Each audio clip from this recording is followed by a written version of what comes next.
Hyderabad.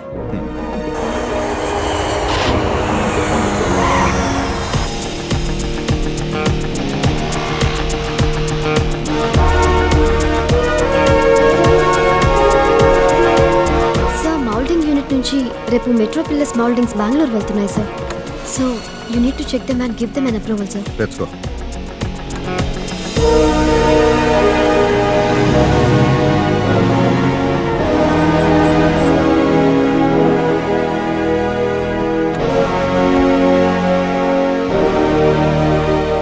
Sir admin staff మీతో ఒక నిమిషం మాట్లాడాలని వచ్చారు.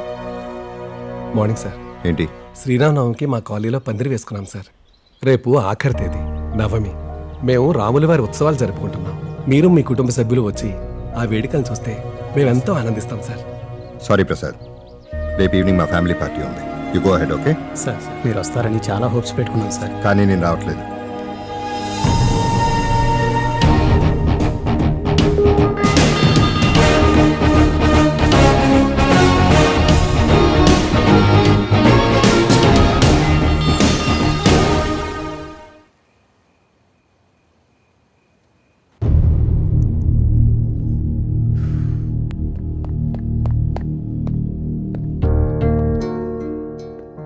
ఏంటి ఇంకా పడుకోలేదా? ఎక్కడికి వెళ్ళి వస్తున్నావు? చిన్న పని మీద వెళ్ళి వస్తున్నా. చెప్పకూడనంత పనే? చెప్పుకోతగ్గ పనే. మన ఆఫీస్ స్టాఫ్ వాళ్ళ కాలనీలో శ్రీరామనవమి పందిరేశారు. ఆ ఉత్సవానికి వెళ్ళి వస్తున్నా. అవునా?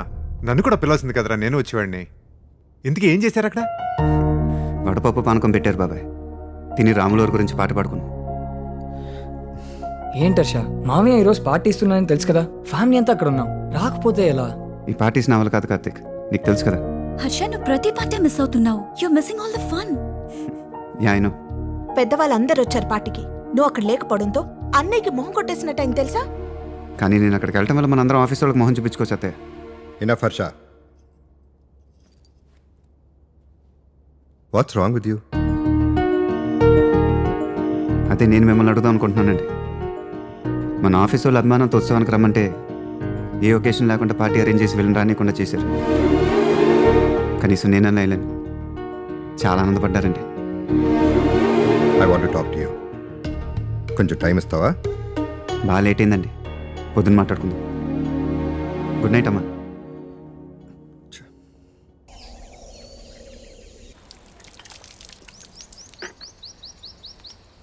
నిన్నే ఒక లోడ్ నల్లమట్టి వేయించానండి.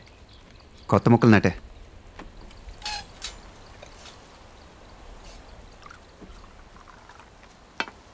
ఇప్పుడు మాట్లాడచ్చా? చాలా రోజులుగా నేను అబ్జర్వ్ చేస్తున్నాను. నా ఆలోచనలకు అందట్లేదు. కొడుకు ఎండి అర్థం చేసుకోవడానికి ట్రై చేస్తున్నాను. What a PT. స్కూలింగ్ చేసేటప్పుడు హాస్టల్లో ఉంటాను. ఫ్రెండ్స్తో ఉండటం ఇష్టమేమో అనుకున్నాను. కాలేజీకి వేరే ఊరు వెళ్ళావు, బెస్ట్ కాలేజ్ అనుకున్నాను. ఫర్దర్ స్టడీస్కి అబ్రాడ్ వెళ్ళావు, ప్రపంచం చూడడానికి అనుకున్నాను. ఆ తర్వాత బిజినెస్ కాదని ఉద్యోగంలో చేరావు. పని నేర్చుకోవడానికి ఏమనుకున్నాను. Finally you came home. కొన్నాళ్ళు పోయాక ఆఫీస్కి వచ్చి బిజినెస్ చూసుకుంటాం అనుకున్నాను. Not happening. ఇంట్లో వాళ్ళతో అంటీ అంటున్నట్టుగా దూరంగా ఉంటున్నావు. నాకే కాదు, ఇంట్లో ఎవరికి నువ్వు అర్థం కావట్లేదు. వై? ప్రతి మనిషిలో అర్థం కాని ఒకటి ఉంటుందండి, మీలో కూడా. ఇప్పుడు దాకా మీ కింద పనిచేసే వాళ్ళతో కానీ సాటి మనుషులతో కానీ ఆప్యాయంగా మాట్లాడటం, ప్రేమగా ఉండటం నేను చూడలేదు. వాయ్? నేను నీతో ఆర్గ్యూ చేయడానికి రాలేదు. Coming straight to the point. ఆఫీస్కి వచ్చి బిజినెస్ ఎప్పుడు టేక్ ఓవర్ చేస్తున్నావు? అలాంటి ఉద్దేశం నాకు లేదండి. వాట్? మీ బిజినెస్ని తీసుకునే ఉద్దేశం నాకు లేదండి. వేల కోట్లు రా, ఈ మొత్తానికి నువ్వు ఒక్కడే వారసుడివి. ఇలాంటి మాట్లాడటానికి కొంచెం సిల్లీగా ఉంటుందండి.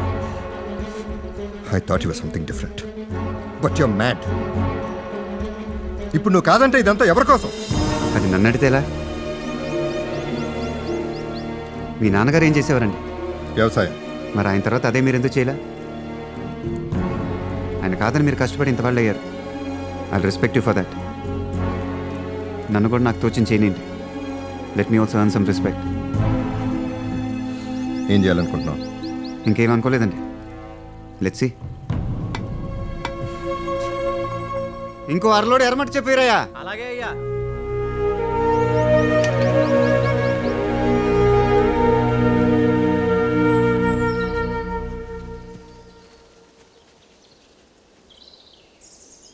రవి ఏంటి మార్నింగ్ నుంచి ఒక షాట్ కూడా పర్ఫెక్ట్ కాలేదు what's wrong my son. What's wrong with him he smart you got the best నేను అదే అనుకున్నాను. ఎప్పుడెప్పుడు ఈ బిజినెస్ టేక్ ఓవర్ చేస్తాడని చూశాను.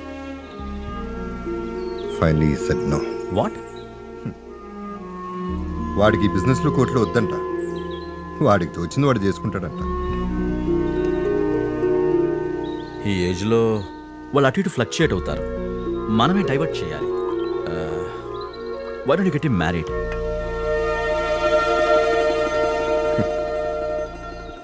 వాడు నాకు మా ఫ్యామిలీకి అర్థం కాడు. అమ్మాయికి ఏం అర్థం అవుతాడు. టీ. Thank you.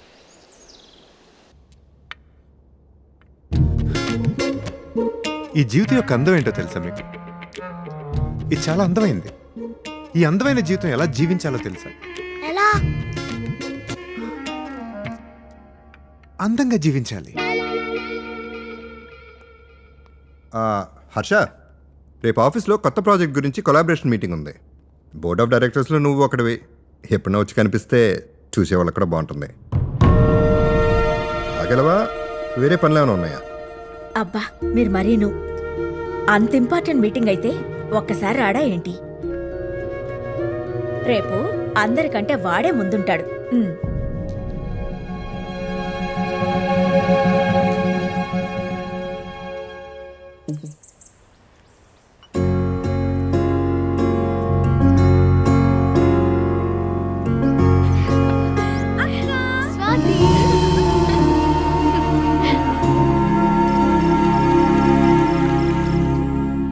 ఏమ్మా నీ కోర్స్ అయిపోయినట్టేనా? మళ్ళీ వెళ్ళాలా? అయిపోయినట్టేనన్నా. ఒక వారం రోజుల్లో ఒక టీంని తయారు చేసుకుని చిన్న చిన్న డెవలప్మెంట్ టెక్నిక్స్ ట్రయల్ వేద్దాం అనుకుంటున్నా. కానీ పొద్దున నేను ఊళ్ళో వస్తుంటే నేను కోర్సులో తెలుసుకున్న చాలా ప్రోగ్రామ్స్ ఇక్కడ ఆల్రెడీ జరుగుతున్నట్టే అనిపిస్తుంది. చాలా ఆశ్చర్యంగా ఉంది. నాకు తెలిసినంత వరకు మన ఊళ్ళో ఇప్పటి వరకు ఒక్క మార్పు కూడా జరగలేదు. కానీ 3 నెలల్లో ఇలా ఎలా నాన్నా? ఇన్నేళ్లు మన ఊరు పడ్డ కష్టాలు చూసి ఆ దేవుడికే పాపం అనిపించుంటుందమ్మా. ఒక మహానుభావుడు వచ్చి మన ఊరిని దత్తత తీసుకున్నాడమ్మా. ఈ ఊరిని మన జీవితాల్ని బాగు చేయాలని కంటి మీద కునుకు లేకుండా రాత్రింబగళ్ళు కష్టపడుతున్నాడమ్మా.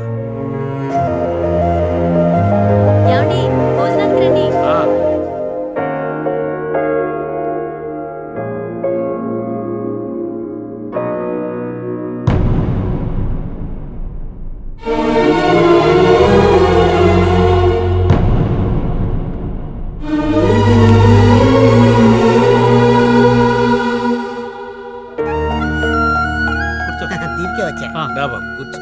వడ్డించు. అలాగే నాన్న. మా అమ్మాయి ఈ కుర్రాడేనమ్మా ఇదంతా చేస్తుంది. మన అప్పారావుకి స్నేహితుడేనట. వాళ్ళిద్దరు కూడా ఒకరికొకరు తెలుసు.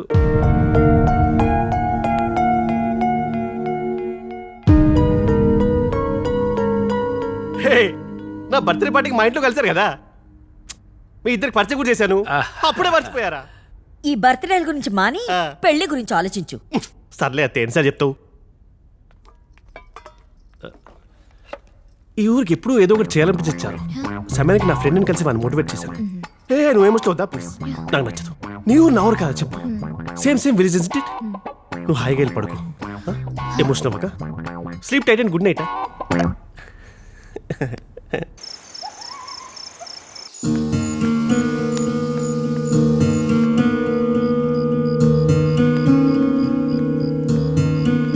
ఏంటిదంతా?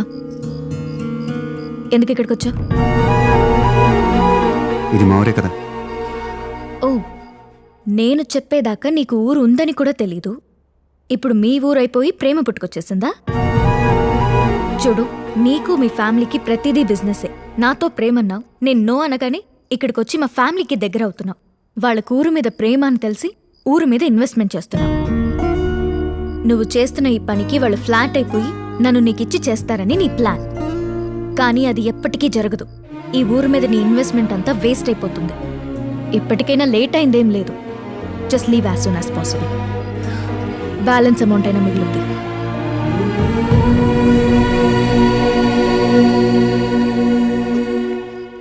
ఏంటి దర్శ, అసలేం జరుగుతుంది? చారుకు నీకు లవ్వా? ఆ అమ్మాయి నీ టైప్ కదా పరు. ఆమె ఇద్దరు ఒకటే టైప్ మరి టైపిస్ట్ కంప్యూటర్ లాగా చూసాం మావయ్య వాళ్ళిద్దరు లవ్లో ఉంటే చారు వెనక ఎర్రి ఎదురులా తిరిగి పిచ్చోళ్ళగా నా రై చార్ అసలు నీ మొహానికి ఎలా పడుతుంది అనుకున్నారా ఆశకు హతుపతలేదు స్టూపిడ్ ఫెలో.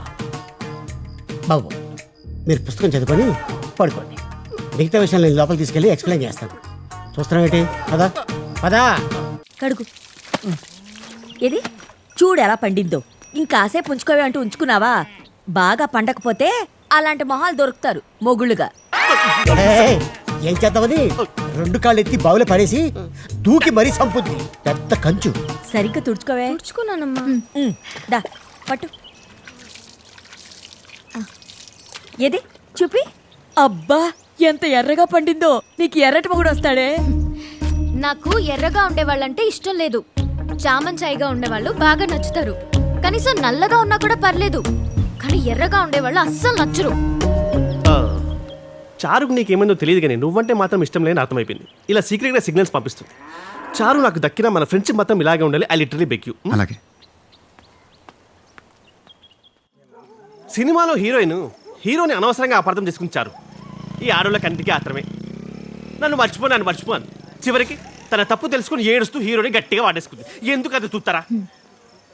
బాగా చలిగా ఉన్నట్టుంది, ఇది కప్పుకునే బెటర్.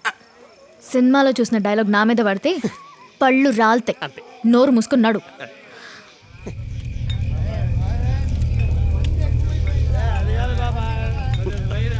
రా హర్ష. మీరెలా, నేను 10 నిమిషాలు వస్తాను. ఓకే.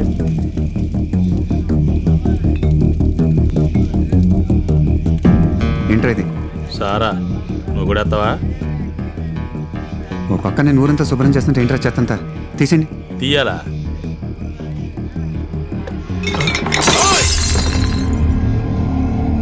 సరుకురా ఇది. ఎట్రా? ఎవరితో అడగలేదురా, ఏంటిదని అడుగుతున్నా. ఊళ్ళో బతకాలని లేదురా. నేను అడిగేదేంటి, నువ్వు చెప్పేదేంటి? ఎన్ని రౌండ్లు వేసా? వెళ్ళి సెసన్న మనుషులతో పెట్టుకున్నావు, అయిపోతావు.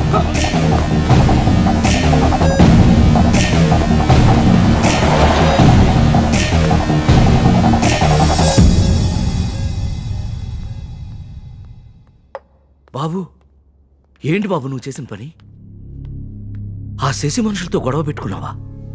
అంటే వాళ్ళు రోడ్డు మీద పిచ్చి పనులు చేసి ఇబ్బంది పడుతుంటే తప్పని చెప్పాను, అంతేనండి. అలా చెప్పడంతోనే మొదలవుతుంది బాబు. 25 సంవత్సరాల క్రితం రవి అని నీలాగే ఒక మంచోడుండేవాడు. ఇదే ఊళ్ళో, ఇదే ఇంట్లో ఈ ఊరికేదైనా మంచి చేయాలని చాలా తాపత్రయపడ్డాడు. మాకు ఊహ తెలిసినప్పటి నుంచి ఈ చుట్టుపక్కల ప్రాంతం ఏ కొంచెం మార్పు గానీ అభివృద్ధి గానీ లేకుండా దీనావస్థలో ఉండేది. ఈ ఊరు నుంచి వెళ్ళి పై చదువులు చదివి మంచి ఉద్యోగం సంపాదించిన మా స్నేహితుడు రవి ఈ ప్రాంతాన్ని చూసి చెలించిపోయాడు. రోజుకో ఊరు చొప్పున ఈ చుట్టుపక్కల ఊళ్ళన్నీ తిరుగుతున్నావు. అసలేం చేస్తున్నావురా నువ్వు? ఎక్కడికో దూరంగా వెళ్ళిపోయి ఏదో ఒకటి చేసుకుంటే ఎదుగుతాను. కానీ ఎదుగుదలంటే నాతో పాటు మన చుట్టూ ఉన్న వాళ్ళు ఎదిగితేనేరా. ఇక్కడే ఉండి మన ఊరికి ఏదో ఒకటి చేయాలని బాగా ఉందిరా. వ్యవసాయానికి వర్షపాతం కూడా పెద్దగా లేని ప్రాంతం అవడం వల్ల ఈ ప్రాంతానికి ఇంకో జీవనోపాధి కూడా ఉండాలని అందరితో మాట్లాడి ఒక పాల డైరీ మొదలుపెట్టాలనుకున్నాం. కానీ వెంకటరత్నం కుటుంబం చేసే సారా వ్యాపారం వల్ల ఇక్కడ చాలామంది ఆ మత్తులోనే బతుకుతూ ఉండేవాళ్ళు. సారా వలన జనం జీవితాలు ఇంకా దుర్భరం అవుతున్నాయని వెంకటరత్నం కుటుంబానికి నచ్చ చెప్పాలని చూసినా వాళ్ళు లెక్క చేయలేదు. మత్తు వదిలి పనుల్లోకి వస్తే జీవితాలు బాగుపడతాయని ఊరూరా నచ్చ చెప్పి కొత్త ఉత్సాహంతో ముందుకెళ్ళాం. మార్పు మొదలయ్యి కొత్త వెలుగులోకి అడుగు పెడుతున్నాం అనుకున్నాం. సారా తాగడం ఆపించేశాడు. అందరూ నవ్వుతూ పనుల్లోకి వెళ్ళి కలకల్లాడుతున్నారు. గొప్పోడైపోయాడు. ఇలాగే చూస్తూ ఉంటే అందరికీ నాయకుడవుతాడు. ఆపాలి, ఇదంతా ఆపాలి శశి.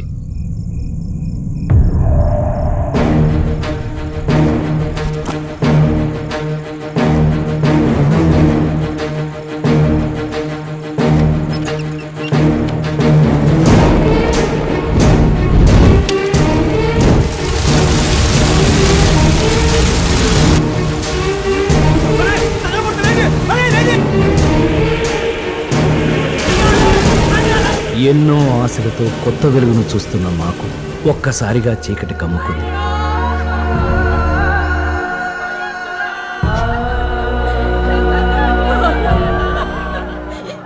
ఏం చేసావయ్యా?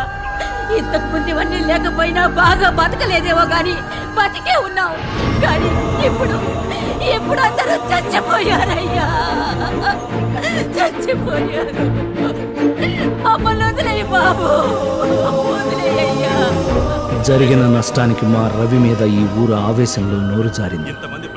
అగ్నికి ఆజ్యంతుడై కేవలం రవి నిర్లక్ష్యం అజ్ఞానం వలన ఇదంతా జరిగిందని డైరీ షార్ట్ సర్క్యూట్ అయ్యి ఊరి జనం ప్రాణాలు కోల్పోయారని కేసు పెట్టి రవిని జైలుకు పంపించారు. జైలు నుంచి తిరిగొచ్చిన రవి రాతి గుండెతో బయటకొచ్చాడు. ఊరు అన్న మాట మర్చిపోలేక ఈ ఊరితో మాతో శాశ్వతంగా బంధం తెంచేసుకుని వెళ్ళిపోయాడు. అలా వాడు ఈ ఊరు వదిలిపెట్టి వెళ్ళిపోయిన దగ్గర నుంచి ఈ ఊరు చీకట్లోనే బ్రతుకుతుంది బాబు. అలా చీకటికి అలవాటు పడ్డ ఈ ఊరి బ్రతుకులకి నీ రూపంలో వెలుగొచ్చింది. అది అలాగే ఉండని. దయచేసి వాళ్ళతో పెట్టుకోవద్దు బాబు. మళ్ళా ఏదైనా జరిగి ఉన్న ఈ ఆశ కూడా పోతే మళ్ళీ చీకటిని తట్టుకునే శక్తి ఈ ఊరి వాళ్ళకి లేదు బాబు. బాగా పొద్దుపోయింది, పడుకో.